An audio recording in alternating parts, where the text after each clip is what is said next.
he made me want to be like him. His humble leadership really made me and the others that worked with him believe we could accomplish things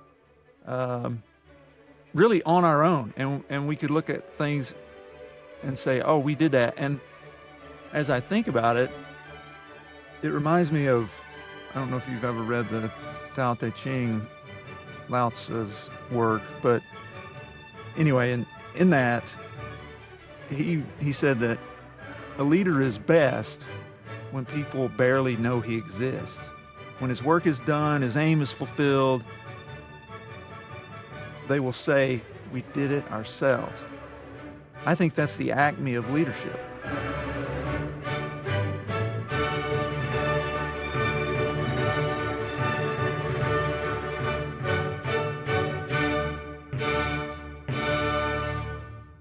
Welcome to the Science of Leadership, the podcast dedicated to helping you become a better leader. Here, you'll gain valuable knowledge, hear inspiring stories, and learn the scientific principles that promote exceptional leadership. I'm Tom Collins, your host, and I'm thrilled to have you join us on this journey to becoming a better leader. Okay, here's a topic that I've been really excited to talk about. What's that? Really, it's humility. Humility and its role in leadership. I think it's one of those sneaky traits that we don't talk about. So I'm excited about talking about leadership and how it impacts character and how character impacts leadership. Yeah. Well, character is the first of the 4 C's in leadership, and humility absolutely nests in as part of character. So I think that'd be a great topic for today's discussion. I think why humility is so imperative is it's a sneaky trait. Like a lot of people, when they think about leadership and they think about the leaders in movies, humility is not the first characteristic that sort of pops up. In fact, a lot of times when people think about humility, they think about it as a weakness. So what do you think about that when people say humility is a weakness or doesn't show a sign of strength when you're talking about humility and how it impacts leadership? Yeah, I think that's a great question, but we like to define our terms around here. So I think before we get to that question, let's make sure that we're all on the same page with this idea and defining humility. So one helpful definition comes from a systematic review of humility that was done in CEOs, and that was written by Johannes Brunzel and Daniel Ebsen. And they defined humility as a multidimensional construct comprising 3 things. Number 1, an accurate assessment of one's characteristics. Number 2, an ability to acknowledge limitations and strengths. And number 3, a low self-focus. So I think that's a good definition for us to start with. I think it is notable that the definition of humility does not include any sort of component of self-deprecation or condemnation or indication of weakness in a sense. So for now, I think let's use that one. I will say later in our conversation, foreshadowing, I'm going to bring in a definition that I think will really crystallize our understanding and will also make it clear why the scientific evidence shows humility is far from a weakness in leadership. Springboarding off the definition of humility, I think it's always helpful to have an example.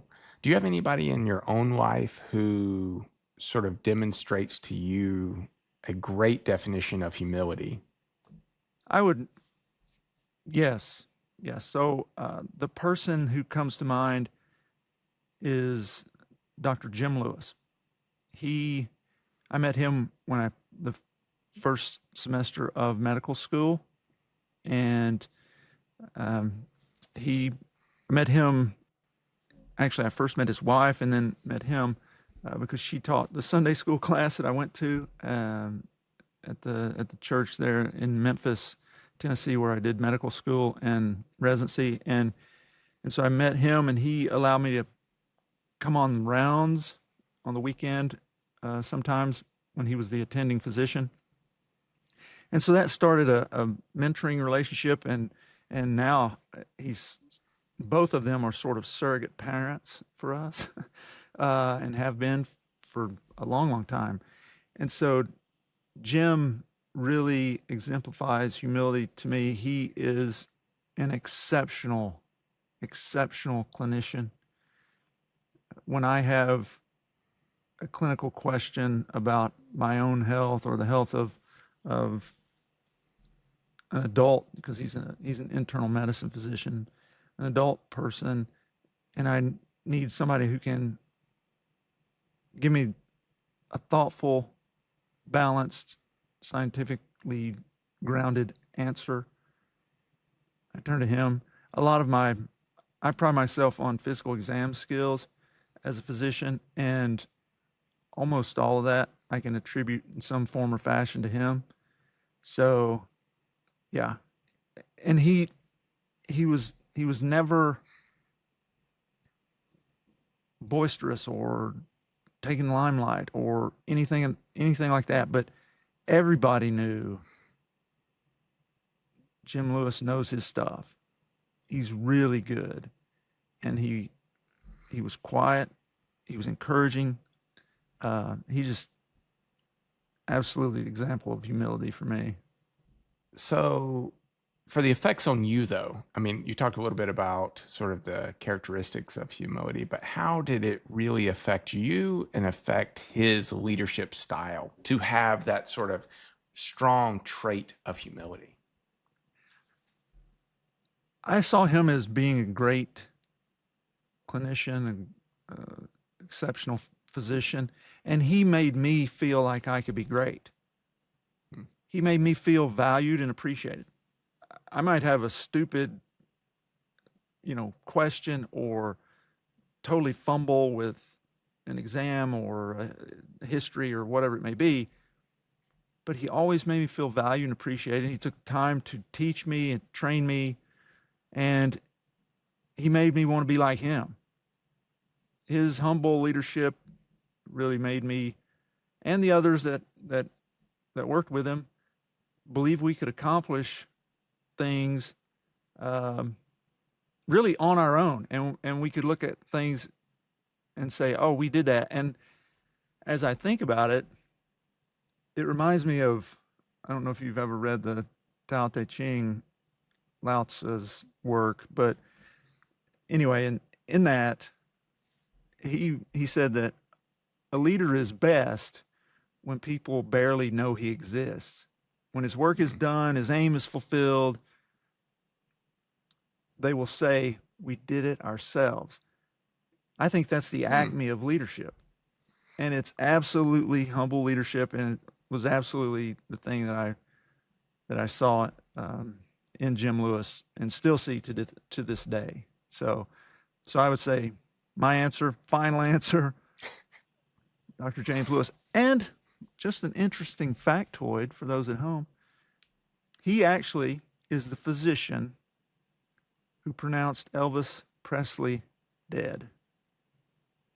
He was in the emergency room at Baptist Hospital, Memphis, Tennessee, on the day that they brought Elvis in, and he was the physician who pronounced him deceased. So, little history tip out there. That one's for free. So anyway, that helps me in trivia night one night. Yeah, exactly. So, but Justin, let me turn that question around to you. Who's someone that you know who really demonstrates humility? I was thinking about it as you were talking, like how would I answer this question? I think for me, it's probably two people, and they're sort of different presentations of humility. One would be Dr. Mike Schmitz, who's the chief of anesthesia or pediatric cardiac anesthesia at Arkansas Children's. His sort of demonstration of humility was really in that he was never above doing it himself, meaning he would never ask you to do something that he wasn't going to do first, never shied away from any challenge. And that really sort of, like Simon Sinek says, you need leaders need to create a circle of safety in his book, Leaders Eat Last. And it really made you feel supported and valued because he was never above doing what he was going to ask you to do. I thought that was just such a great demonstration of humility, even though he was much more senior to me. He had done it for much, much longer. He was never above that sort of separation from his team members. Uh, the second, in thinking about this, would probably be my wife, Dr. Jennifer Hamrick, goes by Jenny, also a pediatric cardiac anesthesiologist. She's board certified in 3 specialties and subspecialties. Um, and people love working with her. And I've always figured out like why do people love working with her? And it's that when anything happens, her first response is, what did I do wrong? Meaning, and really looking at how can I do better? Mm-hmm. And I think that type of humility of not looking outside in situations, but looking internally, like, okay, how can I be better for the team? How can I lift up this team by myself being better? I always tell people the example, like, if you're smart, you shouldn't have to tell people how smart you are. Right, exactly. No one, like, I think people are always, because she never toots her own horn, I think Mm-hmm. it's impressive. Like, when people get to know her, they're like, oh my gosh, you would never know this, because she's not like she wears a t-shirt, but she's Phi Beta Kappa, went to a great college, blah, blah, blah. It's just that type of humility really demonstrates leadership of lifting up others and lifting up the team. Yeah, yeah, So, you know, we've talked about just how important these people are in our own lives, but why is humility itself so important in leadership? Like, where does that sort of really become a flagship in leadership as characteristics? yeah. Before I answer that one, because you got me here, you know, you had to bring in your wife. And so now I'm like, oh my goodness. You Yeah. want part 2 of your final answer? Yeah. I mean, I think, because I didn't know that we were, you know, that I was going to have that come out. So let me say, um, yeah, my wife, Dr. Missy Collins, who's a dentist, uh, is spectacular in that regard. I would say, honestly, I don't know anybody who demonstrates humility to a greater degree. She, when we were recruited to Stanford, they didn't have a dental program at the Children's Hospital at Stanford, and she built it. And you know, I brought together this team, and we built this really great program that became an international referral center. And but I had, before I went, I said these are the things I'm going to need to be able to do this and do it really well. And so I had all the parts, the equipment to do it, right? The resources. And so my wife got there, and there were no parts, there was no equipment. It was her, right? And so she started building this thing, and by the time that we left Stanford, she was doing 4 or 5 OR cases a day on kids with complex, you know, medical conditions, and doing all these really complex dental cases and things. And so what I would tell people is, yeah, the program that I got to lead, and you know, and that we built a ship and we sailed across an ocean, you know, and that's great. But we had the pieces already. My wife took a mud hole and some sticks and built a rocket ship and went to the moon. You know, I mean, and seriously, just like you were saying about Jenny, everybody loves her. Everybody. And she has the ability to influence people like nobody I've seen. I mean, tremendous. You know, and leadership is my jam, right? Like, I study this, I write about it, I, you know, do podcasting, all that stuff. She's exceptional at it. And she would never admit that. And I think that's that factor of humility. So yeah. So that's that's my second answer since you brought Not that up. to not to get too much off the rails, but I do want to touch on this that you brought up, and what do you think about it in leadership, about humility, that of all characteristics is so attractive and really, like you said, people want to be around that. They want to work for that. Like you've talked about, the team wants to do better. Like what is it Mhm. about that characteristic and specifically, and we even can launch into why that makes humility so important in leadership itself. Yeah, I mean, I think they really dovetail completely because the, as you said, part and parcel. I mean, the importance of humility really is demonstrated in the effect that it has, right? And so this gets to, earlier when I was foreshadowing, if you will, I alluded to a definition of leadership that would help us see how humility is important. And so that definition actually comes from a paper that was published in 2000 by Dr. June Tangney, who was at George Mason University, I believe. And so she wrote this review article on the subject of humility, and it was published in the Journal of Social and Clinical Psychology. And in that paper, she identified 6 key elements to humility. And I think those are particularly instructive and possibly for many of us a bit convicting. So, number one was an accurate assessment of one's abilities and achievements, not low self esteem or, as I mentioned earlier, self deprecation. Number two was the ability to acknowledge one's mistakes, imperfections, gaps in knowledge, and limitations. Number three was openness to new ideas, contradictory information, and advice. Number four was keeping one's abilities and accomplishments, one's place in the world, in perspective. So, really kind of seeing yourself as just one person in a larger system and scheme of things. Number five was low self focus while recognizing that one is but, again, part of a larger universe.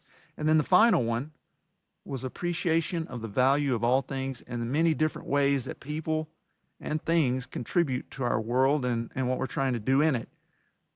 So, I mean, we could just about wrap up this episode with that, right? I mean, who among us wouldn't be so much better people and leaders if we could be consistently described like that? That's a fantastic definition. I think that sort of almost outlines what we're going to talk about probably a little later in this episode, which are practical points. Like how do you achieve that? I'm struck by how that definition doesn't talk about self-deprecation, because I do think there's some semblance of false humility, and it's one of the things I think people can see through very easily Oh, a mile when away. it's sort of done. What do you when you think about sort of false humility and true humility, is there anything that seems to separate from that, like besides the basis of it's just not real? It's sort of It seems to me, as I'm just trying to think about people that I would say who you recognize as having false humility, is they draw attention to the fact hmm, that somehow they're being humble. I was just recently in a meeting and people in the group were asked to introduce themselves and then were asked to give some trait about themselves that they thought was great or something.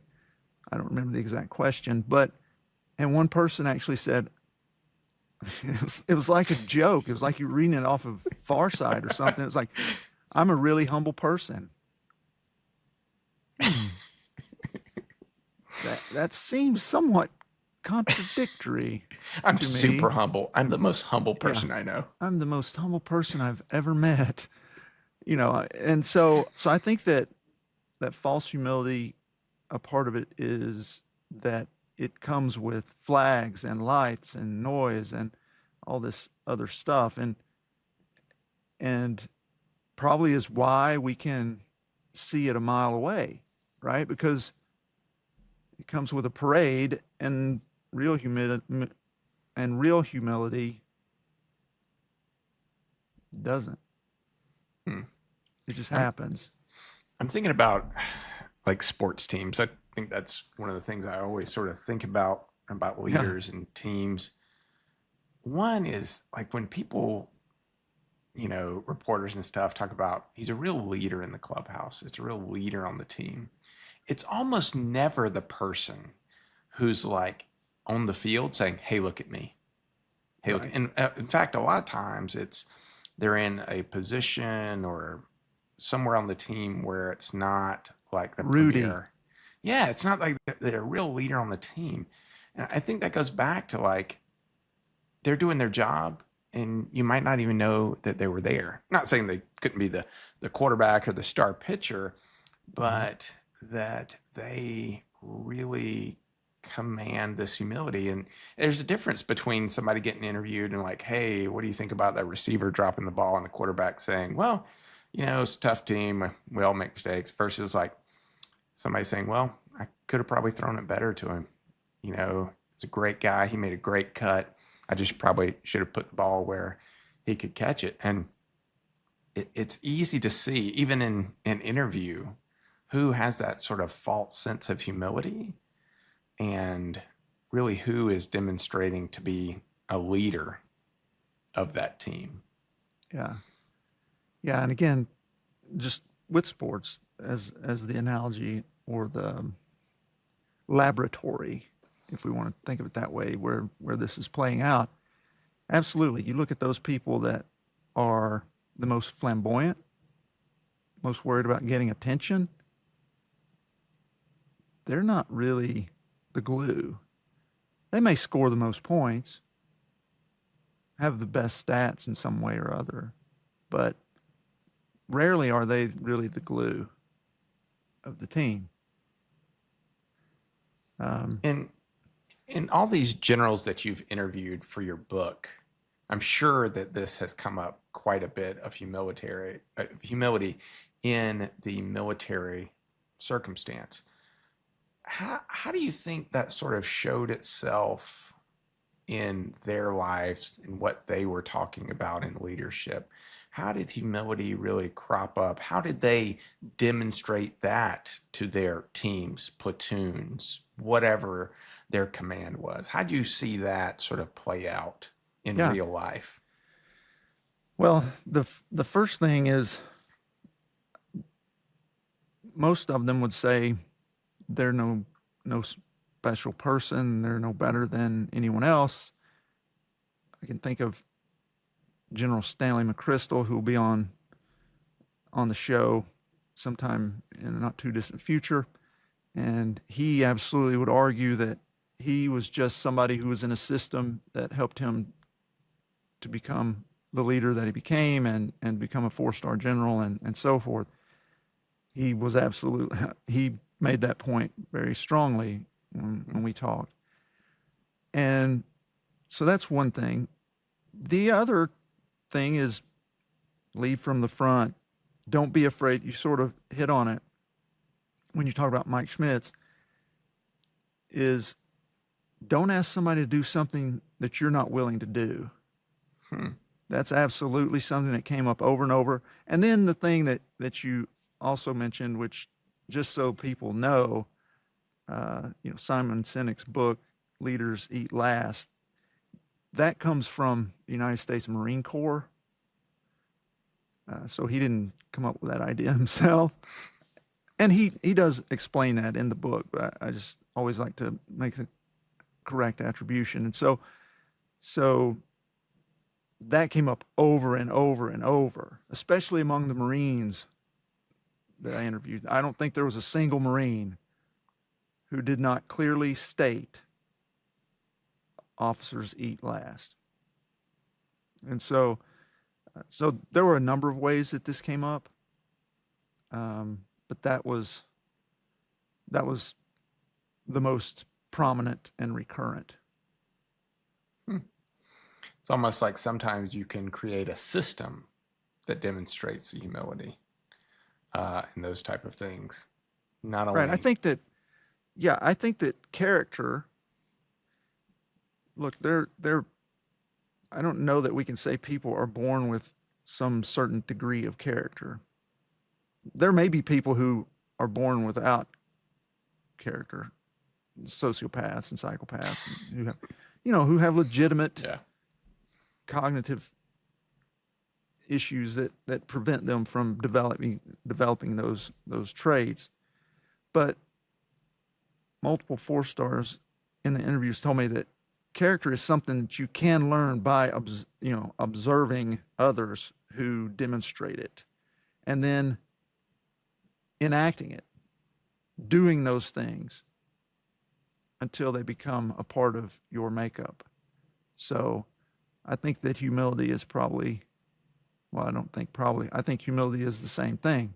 As I look at people like Jim Lewis or my wife or others, if we emulate that, it can become something that becomes a part of our makeup. Is there more in the scientific literature that sort of supports the importance of this humility, either through in your own observations and interviewing so many people high up in the military, or other papers that people have done? Yeah, so if we think back to that definition, that 6-part sort of definition that I mentioned just a minute ago from Dr. June Tangney, I think that really describes humility to me. And from that, it's pretty clear why scientific studies have found a positive impact on leadership. So based on the research, when we have an accurate assessment of our own abilities, to include an ability to acknowledge our limitations, which I think is really important, we seek more information and input from other people, and that can augment our weaknesses. So we can become stronger by acknowledging that we are weaker in some given area. And so as a result, we collaborate with more people. We see the value in other people's ideas and contributions, and we build better relationships as an outcome of that. And all that really leads to better decision making, which improves our outcomes. Doesn't guarantee a great outcome, but it certainly, over multiple decisions and outcomes, improves the outcomes. And so that's a number of things that the science really shows. And as always, we'll put a list of some key references in the show notes and video description. But there's more to this, though. And so beyond the idea of humility, in the scientific literature, some people have defined humble leadership. And I actually used that term earlier, I think, when I was talking about Jim Lewis. But as you might imagine, it's the manifestation of humility in a leader. And so Dr. Brad Owens and his colleagues defined humble leadership as the leadership that involves viewing oneself accurately, providing an appreciation of others' strengths and contributions, and modeling teachability. So all those fit very well with Dr. Tangney's definition. And that is, I think, very valuable. In their study, Owens and his colleagues found humility in leaders fosters trust, which, how many times are we going to talk about trust on this podcast? But fosters trust and psychological safety in teams, which leads to better performance. And last thing I'll mention is a meta-analysis, which means, this group of scientists looked at all the science on this particular topic, all the different papers have been published, brought those together and really analyzed them in a systematic way. And so that was Dr. Luo and colleagues, and they synthesized findings from 53 independent studies. Wow. Okay, and so, yeah, big study. And in that large analysis, they found humble leadership was positively related to increases in 10 significant measures. So get ready for these, because you got to ask yourself at the end of them, which one do I not want to have? But number one, humble leadership increases commitment. Number 2, trust. Number 3, creativity. Number 4, engagement. 5, job satisfaction. Number 6, organizational identification. That is to say, yes, I'm a part of that company and I'm proud of it. Number 7, psychological empowerment of those you're leading. Number 8, self-efficacy among those that you lead. Number 9, better task performance. And finally, number 10, voice. That is, that people feel like they can speak into the situation. So again, I think as leaders, we got to ask ourselves, which of those don't I want for my organization? Wow, that's quite a support of humility and everything. I'm struck by what we've talked about on a previous episode of caring. I almost think to care for someone, to care for your people, to care for what they're saying, you almost have to have humility, because at some point you've got to think, I don't have all the answers. You can't have target fixation. And to really be collaborative, to care what people are saying, you've got to understand that at some point you were at fault. You've got shortcomings. I was going to ask you what you thought about the thought that humility is viewed as a weakness sometimes in some people, where you got to be strong to be a leader. You can't show weakness. And humility is a weakness. But I think you sort of smashed that into the ground with that list. Yeah. Yeah. I think that results generally speak volumes about humility's strength. Okay. And so I would say that not only is it not a weakness, it's a strength. And we've identified multiple people in our own lives who have demonstrated humility to be a strength. The science absolutely shows that humility is a strength. So I think the people who bash humility are those who don't have it and are trying to compensate with hubris and sort of self-inflated bluster, if you will. Well, not to give our listeners or readers too many lists for this, but we've always want to sort of summarize everything by giving people practical points. What can they do to do this? I think we've clearly, in my mind, demonstrated the importance of humility in character and character in leadership. That's why it's one of the 4 C's. What can we give our listeners and readers as practical points on how to develop humility, demonstrate humility, and really make that a keystone of their leadership? Yeah, I think there are a lot of things that we could potentially guide them toward, but I'll give you just 5, since I've dropped a bunch of lists on you of different things today. Hopefully all good and thought provoking, but I'll give you 5 tried and true practices for cultivating personal humility. Many of these are actually millennia in the making, come from various ancient scripture texts and so forth. But first, practice self-reflection. Take time every day to reflect on your actions, the decisions you've made, interactions you've had with others, and identify those places where you could have listened more, been more open to others' perspectives, admitted a mistake perhaps. Some people actually find journaling about this is really helpful, but that would be the first thing, is practice that self-reflection. The second thing is seek feedback. Remember, humility includes an accurate assessment of our abilities and shortcomings, and we're biased. We see ourselves as being really good at things. We see the way we do things as being the right way to do things a lot of times, because most of us wouldn't do them that way if we thought it was the wrong way. And so we're biased, and we tend to let ourselves off the hook. So it's really important to find people, whether friends, mentors, colleagues, whomever it may be, who will give you feedback on your behavior and performance.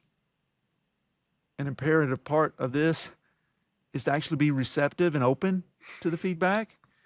The worst thing you can do, I think, well, maybe not the worst thing, but a really bad thing to do is to ask somebody for feedback, and then when they give you honest feedback, to lash out at them. Not true. Right. That'll be the last time that you get any feedback from that person. Okay. So that's number 2, seek feedback. Number 3, practice active listening.